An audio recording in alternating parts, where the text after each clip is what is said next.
हम अपने पहले वीडियो में प्रेगनेंसी का first, second, third month discussion कर चुके हैं।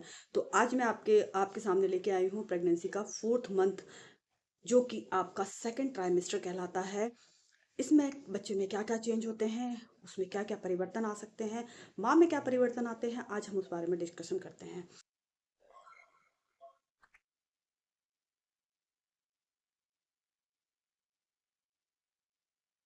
सो हेलो एवरीवन, स्वागत करती हूँ मैं आपका माइंड और हेल्थ में। मैं आपकी होस्ट डॉक्टर बबीता।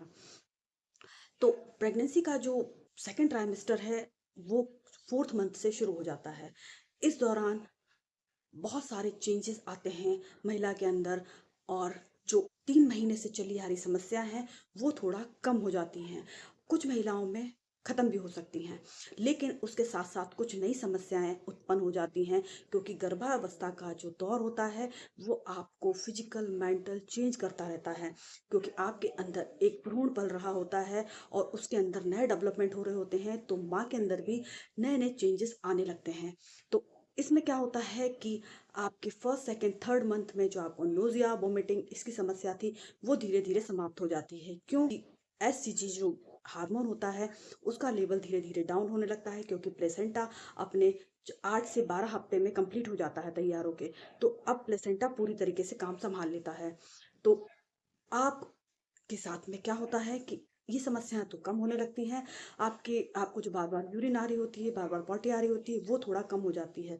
लेकिन आपको इसके साथ में कॉन्स्टिपेशन मतलब कब्ज की समस्या बहुत बढ़ जाती है। क्यों? क्योंकि आपका यूट्रस का साइज बढ़ने लगता है, और आपका जो यूट्रस होता है वो अब हड्डियों से बाहर आ जाता है। मतलब जिन महिलाओं के पेट नहीं दिख रहे होते, क्योंकि कुछ फैटी महिलाएं होती हैं उनके पेट लगता है कि दिख रहा है, पर यूट्रस अभी हड्डियों के बीच में होता है तो दिखता नहीं है। लेकिन फोर्थ मंथ से वो थोड़ा ऊपर आना शुरू होता है। लेकिन जो पतली महिलाएं होती हैं उनका पेट तो अभी भी नहीं दिखता। हाँ, अगर वो लेटती हैं तो उस दौरान उनको थोड़ा पेट महसूस होता है।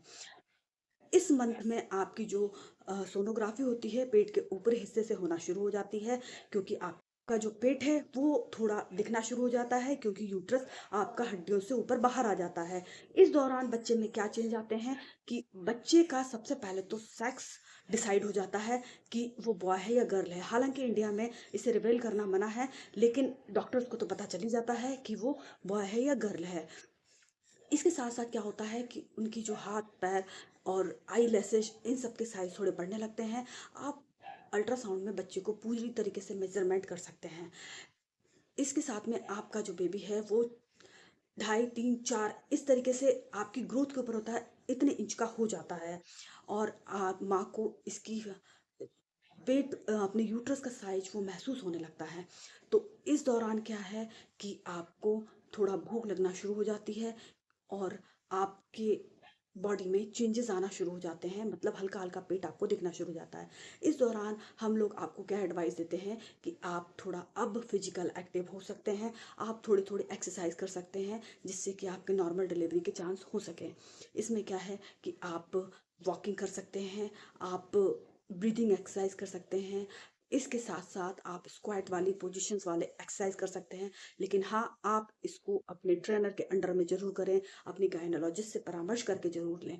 इसके अलावा क्या है कि बहुत सी महिलाओं में थोड़ी बहुत उल्टी और नोजिया इनकी समस्या रह जाती हैं। तो देखिए, वो आपके हार्मोन के ऊपर डिपेंड करता है। क्यों? क्योंकि इस दौरान क्या है, आपकी बॉडी में प्रोजेस्टेरॉन का लेवल बहुत बढ़ने लगता है।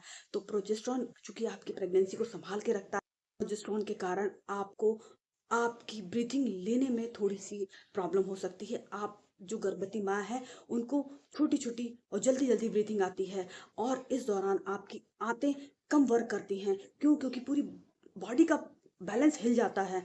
प्रोजेस्टेरॉन हार्मोन हार्मोन होता है, वो बच्चे की सेफ्टी के लिए काम करना शुरू कर देता है। और इसमें क्या होता है, और हार्ट तेजी से ब्लड पंप करता है, क्योंकि आपकी बॉडी को बहुत ज़्यादा ब्लड की ज़रूरत पड़ती है। तो इस दौरान क्या है, पूरी बॉडी का बैलेंस हिला होता है। इससे क्या है कि आपकी बॉडी में बहुत सारे छोटे मोटे चेंज आते रहते हैं, और आपको नई नई चीज़ों का अनुभव होता रहता है। तो इस तरीके से क्या है, आपका जो गर्भावस्था का 4th मंथ शुरू हो जाता है। इस दौरान डॉक्टर आपको कुछ टेस्ट सजेस्ट करते हैं और आप डॉक्टर से मिलते रहिए और उनके द्वारा बताए गए टेस्ट को आप फॉलो जरूर करिए। इसके साथ में आपके क्या है, कैल्शियम, आयरन, इन सब के सप्लीमेंट शुरू हो जाते हैं और कुछ दवाइयाँ होती हैं जो 3 मंथ तक लेनी होती हैं, वो बंद हो जाती हैं। कुछ मामलों में आपको फॉलिक एसिड शुरू से आखिरी तक दिया जाता है, तो आप इसको डॉक्टर के परामर्श के अनुसार फॉलो कीजिए। तो अब मैं अगले वीडियो में आपको प्रेगनेंसी का 5th मंथ लेके आऊँगी। सो मेरे द्वारा दी गई जानकारी आपको अच्छी लगी होगी और आपको जो किसी प्रकार की छोटी-मोटी समस्याएँ होंगी आपकी प्रेगनेंसी से संबंधित, वो आपकी ज़रूर सॉल्व हुई होंगी। अगर आपको कुछ समझ में नहीं आया या आपको कुछ क्वेरी हो तो आप मुझे कमेंट करके पूछ सकते हैं, मैं आपको उसका रिप्लाई ज़रूर दूँगी। सो आई होप सो आपको वीडियो अच्छा लगा होगा। अगर आप चैनल पर नए विजिट कर रहे हैं तो सब्सक्राइब कर लीजिए और ज़्यादा से ज़्यादा लोगों को शेयर कीजिए ताकि ये जानकारी सबको मिल सके। So thank you so much.